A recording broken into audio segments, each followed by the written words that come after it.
ایک انٹرسٹنگ بھی اور ایک اسلام کا کلچر دکھایا گیا ہے. یہاں سے پہلے وہ ہالی ووڈ سے شروع ہوتا ہے، پھر بالی ووڈ جاتا ہے، پھر بالی ووڈ سے یہاں آ جاتا ہے.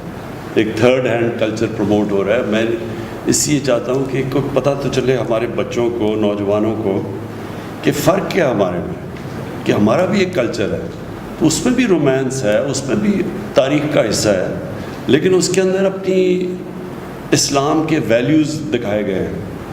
اور بدقسمتی سے جو مجھے بڑا افسوس سے کہنا پڑتا ہے، جو میں دیکھ رہا ہوں یہ بالی ووڈ سے ایک بالکل، بالی ووڈ میں بھی کبھی آج سے 30-40 سال پہلے آپ کبھی اس طرح کی فحاشی نہیں دیکھتے تھے. اب وہ اتنا گند آ گیا ہے، جو مغربی جو ہالی ووڈ کی جو سب سے بدترین چیزیں ہیں وہ انہوں نے اپنا لی ہیں، لیکن وہ نہیں دکھائی جو کہ ان کے معاشرے کی طاقت ہے. تو اس کا بڑا برا اثر ہمارے بچوں پہ پڑ رہا ہے، اور اس کا بڑا برا اثر اسکولوں کے پر پڑ رہا ہے. ڈرگ کلچر ڈیولپ ہو رہا ہے، ہماری سیکس کرائمز بڑھ رہی ہیں، بچوں کے خلاف کرائمز بڑھ رہی ہیں جب آپ ایک معاشرے میں اس طرح کی فحاشی پھیلاتے ہیں. تو میں یہ چاہ رہا ہوں کہ ایک مختلف کلچر دکھایا جو لوگوں کو بتائے کہ اس کے علاوہ بھی کوئی ایک طرز زندگی تھی، ایک کلچر تھا، ایک ویلیوز تھے، کیونکہ وہ یہ ڈائریکٹلی امپیکٹ کرتا ہے فیملی سسٹم کو. یاد رکھیں، معاشرے کے اندر جیسی فحاشی بڑھتی جاتی ہے، فیملی سسٹم گرتا جاتا ہے. جب میں برطانیہ میں پہلی دفعہ گیا تھا 18 سال کی عمر میں، تو ایک طلاق ہوتی تھی ہر 14 شادیوں میں، ایک طلاق ہر 14 شادیوں میں. اب جب میں پچھلے 8-10 سالوں میں ہر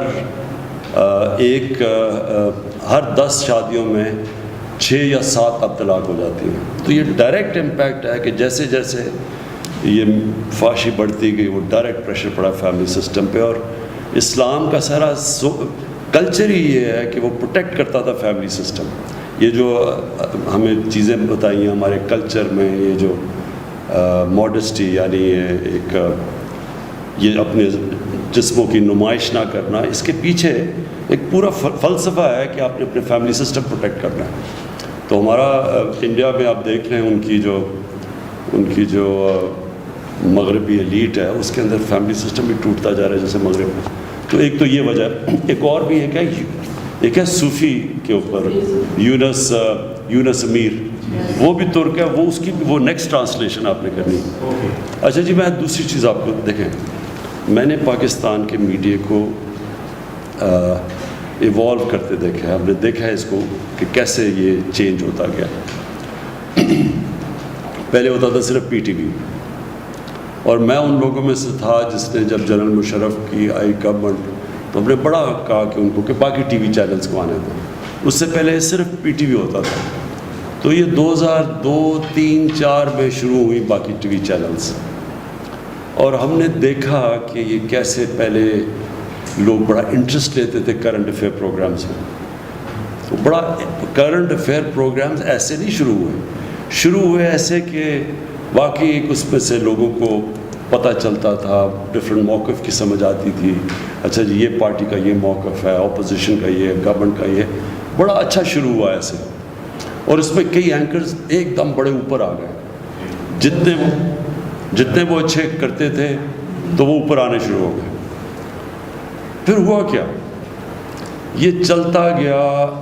اگر آپ دیکھیں ان کی ratings T V chat shows کی، تو یہ بڑھتی گئی 2010 تک، 2011 تک یہ ٹی وی چینلز کی جو کرنٹ بڑھتی گئی، اور یہ بڑھتا گیا. اور یہ آخر میں یہ وہ سٹیج آ گئی کہ جو چیٹ شوز کی جو لوگ دیکھتے تھے، لوگوں کے لیے بے معنی ہو گئی چیٹ شوز. وہ کیوں ہو گئی؟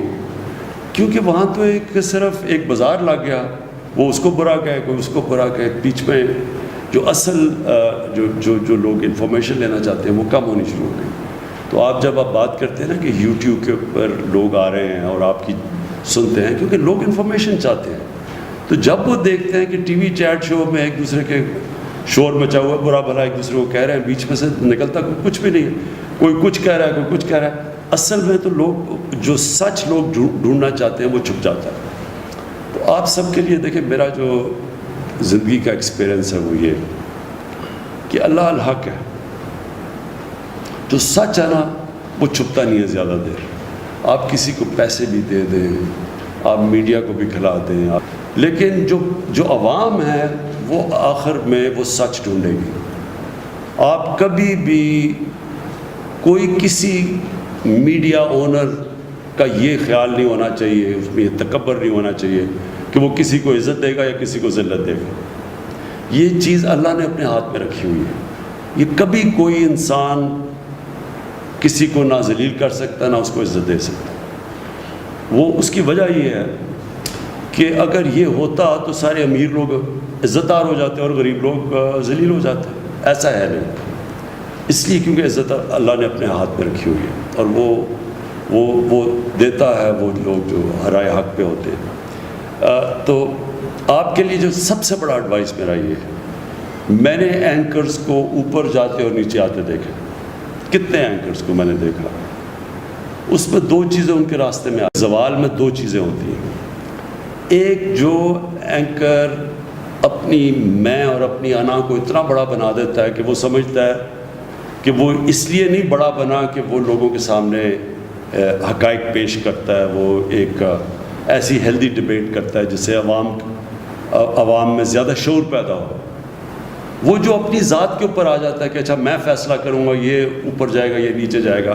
جب اینکر کے اندر یہ آ جائے، یہ تکبر، آپ یہ سمجھ آئیں کہ وہ اینکر اب نیچے چلا جائے گا اور آپ کے سامنے بڑے اینکر اوپر سے نیچے آئے ہیں. اور دوسری چیز، جو اینکر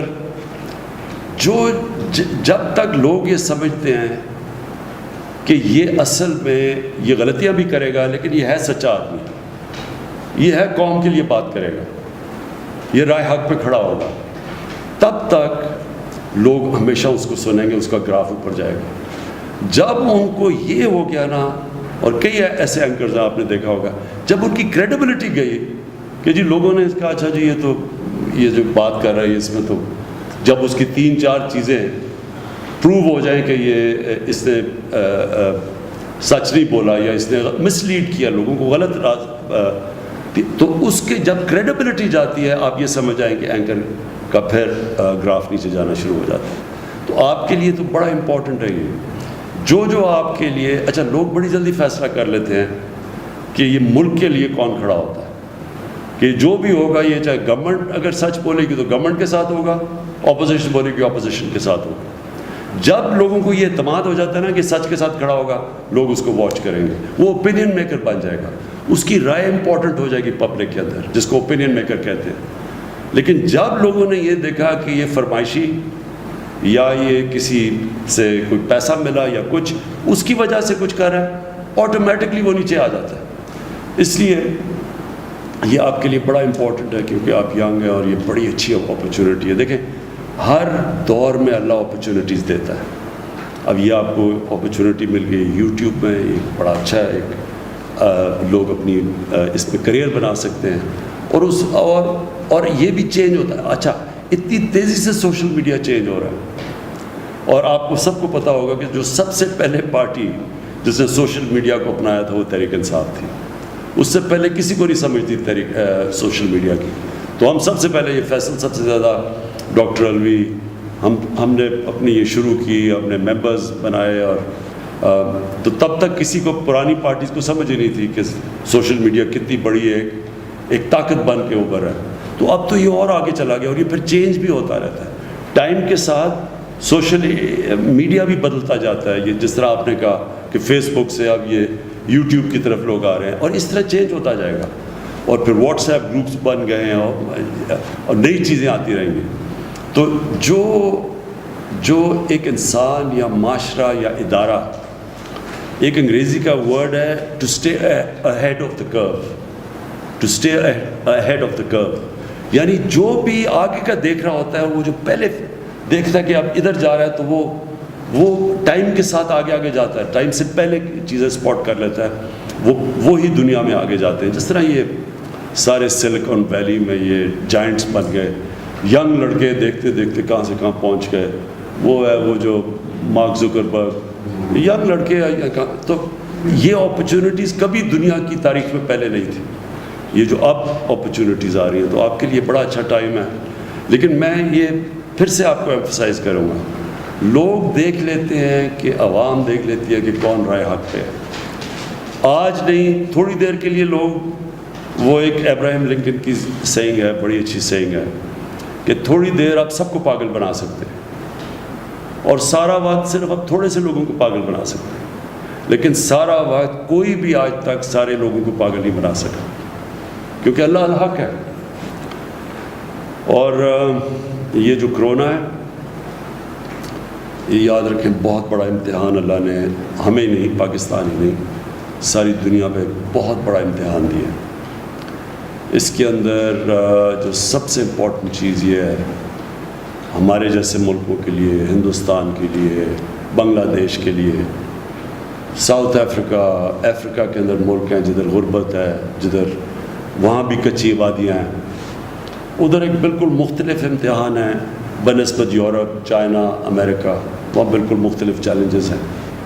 تو اس لیے اس کے اندر جو ہمارا ملک نکلے گا, یہ بڑا ضروری ہے کہ ہم ایک قوم بن کے اس امتحان میں سب ہم امتحان میں شرکت کریں. ہماری پوری کوشش ہے کہ سب جو لاک ڈاؤن کی وجہ سے بیچارہ ہمارا جو کمزور طبقہ اس وقت مشکلوں میں پڑ گیا ہے, کبھی بھی ایسی بے روزگاری نہیں تھی. اور امریکہ میں بے روزگاری کا مطلب ہی کچھ اور ہے, کیونکہ وہاں تو بے روزگار ہوتا ہے تو وہ آ جاتا ہے سوشل سیکیورٹی پہ, اس کو حکومت پیسے دینا شروع کر دیتی ہے, سب رجسٹرڈ ہے. ہمارا 75-80% جو ڈیلی جو دیہاڑی دار ہے, وہ جب بے روزگار ہوتا ہے تو اس کی تو کسی کے پاس رجسٹریشن ہے ہی نہیں, کوئی اس کا ریکارڈ ہی نہیں ہے, وہ جا کے گھر بیٹھ جاتا ہے, اس کی دیہاڑی پہ وہ اس کی فیملی ڈپینڈ کرتی ہے, بچے, اس کی بیوی ڈپینڈ کرتے ہیں, وہ جا کے کھانا لے کے آئے یا پیسے ہوں, تو ان کے لیے اس وقت بہت مشکل ہے.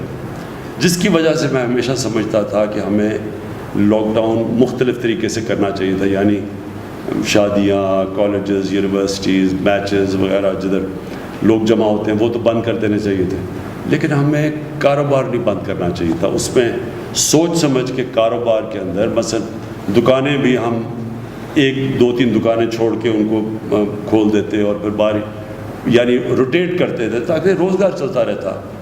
یہ چھاپڑی والے, ان سب کو ہمیں کرنا چاہیے تھا, لیکن ایک دم جو سب کچھ بند ہو گیا, اس سے ہمارے جیسے معاشرے میں بڑی مشکلات میں لوگ پڑے ہوئے ہیں. تو اب ہم سلیکٹو کھول رہے ہیں, کنسٹرکشن کھول رہے ہیں, کاروبار کھول رہے ہیں, لیکن اس کو کھلتے بھی ٹائم لگے گا اور تب تک بڑی مشکلات میں لوگ, جس کی وجہ سے ہم کوشش کر رہے ہیں کہ ہم یہ احساس کیش پروگرام سے اور بھی پروگرامز کر رہے ہیں تاکہ ہم لوگوں تک پہنچ سکیں.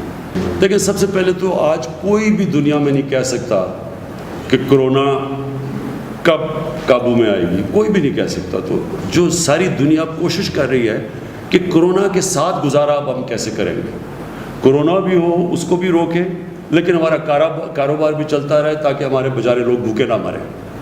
تو ہمارے لیے اب سب سے بڑا یہ چیلنج ہے.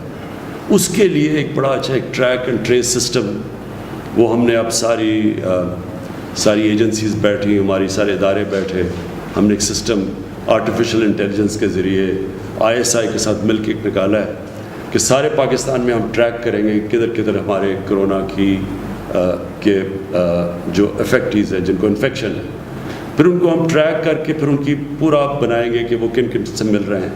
یعنی جو طریقہ اب ہوگا کہ بجائے سارا 22 کروڑ کا ملک بند کر دیں, ہم ادھر کانسنٹریٹ کریں جدھر ہم سمجھتے ہیں کہ اب کلسٹر بن رہا ہے, ان کو تھوڑی دیر کے لیے کوارنٹائن کریں تاکہ وہ پھیل نہ سکیں. اس کے علاوہ اگر ہم جو بھی کرتے ہیں نا, اگر ہم سارا ملک بند کر دیتے ہیں یہاں بھوکے مریں گے لوگ, لیکن اگر ہم پوری طرح کھول دیتے ہیں تو کرونا پھیلنے کا ڈر ہے. تو اس لیے ایک بیچ کا نظام یہ لے کے آ رہے ہیں اور اس کے اوپر ہم پوری کوشش کر رہے ہیں, اور یہ انشاءاللہ اسی طرح ہی آگے بڑھیں گے.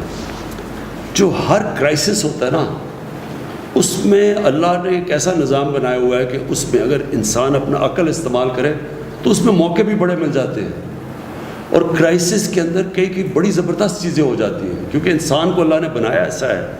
ایک انگریزی کا فریز ہے, necessity is the mother of invention. جب آپ پھنس جاتے ہیں نا تو اللہ نے ہمارے میں اتنی صلاحیتیں دے دی ہیں کہ اگر ہم اپنا ذہن استعمال کریں تو اس میں سے راستہ نکلاتے ہیں. تو اس میں سے ایک یہ راستہ ہے کہ جو ٹیلی ایجوکیشن ہے، دوسرا ہے ٹیلی میڈیسن، کہ ہم سب تک تو نہیں پہنچ سکتے لیکن ہم ٹیلی ویژن کے ذریعے ریموٹ علاقوں میں لوگ ٹی وی کے اوپر سامنے آئیں. یہ ٹیکنالوجی بڑھ چکی ہے تاکہ یہاں بھی ڈاکٹر بیٹھا بیٹھا ادھر ان کو اوپینین دے کہ آپ کو یہ بیماری ہے، یہ آپ یہ کریں جو بھی. اور یہ جو اسکولوں کا نظام، کیونکہ ہمارے بچے اسکولوں سے باہر ہیں، تو یہ ٹیلی ایجوکیشن کے ذریعے ہم کئی ان علاقوں میں پہنچے جدھر ہمارے ٹیچر ہی نہیں ہیں یا نہیں جاتے، یا جب تک ٹیچر نہیں جاتے تو تب تک بچوں تک پہنچ سکیں. اور بھی بڑی چیزیں ہیں، اور بھی میرے خیال میں ہم اب نئی نئی چیزیں سوچ رہے ہیں کہ ہم کیسے اس کو دیکھتے، وائرس کو دیکھتے ہوئے کیسے اب ہم اور چیزیں کر سکتے ہیں کہ ہم اپنا ملک بھی چلاتے رہیں، بچوں کو بھی پڑھاتے رہیں، لیکن یہ کرونا کا بھی کو سنبھال سکیں. ایک عام یہ ہے کہ پتہ نہیں گورنمنٹ کو اربوں ڈالر آ گئے باہر سے اور یہ تقسیم ہو رہے ہیں، کسی کو ہو رہے ہیں کسی کو نہیں. کیا باہر سے اب تک ہمیں جو امداد مل رہی ہے عالمی مالیاتی اداروں کی طرف سے بھی مل رہی ہے؟ کوئی امداد کئی باہر سے نہیں مل رہی، اس ذہن میں ڈالیں. کوئی صرف ہمیں آئی ایم ایف نے جو ہمارا مشکل ہماری ایکسپورٹس گر گئی ہیں، ساری دنیا کی ایکسپورٹس گر گئی ہیں. ہماری جو ریمیٹنسز آنی تھی، جو ہمارے پاکستانیوں نے پیسے بھیجنے تھے وہ گر گئے. تو انہوں نے جو ہم نے قرضے دینے تھے، پرانے قرضے لیے ہوئے تھے، ان کی جو قسطیں دینی تھی اس قسطوں میں رعایت ملی ہے. امداد کوئی نہیں آئی. امداد اس لیے تو ہم اپنے لوگوں سے پیسے اکٹھے کر رہے ہیں اور کوشش کر رہے ہیں کہ ہمارا جو کاروبار شروع ہو تاکہ ہماری کوئی کلیکشن ہو، کیونکہ ہماری ٹیکس کلیکشن بھی گر گئی ہے. اوکے جی، تھینک یو.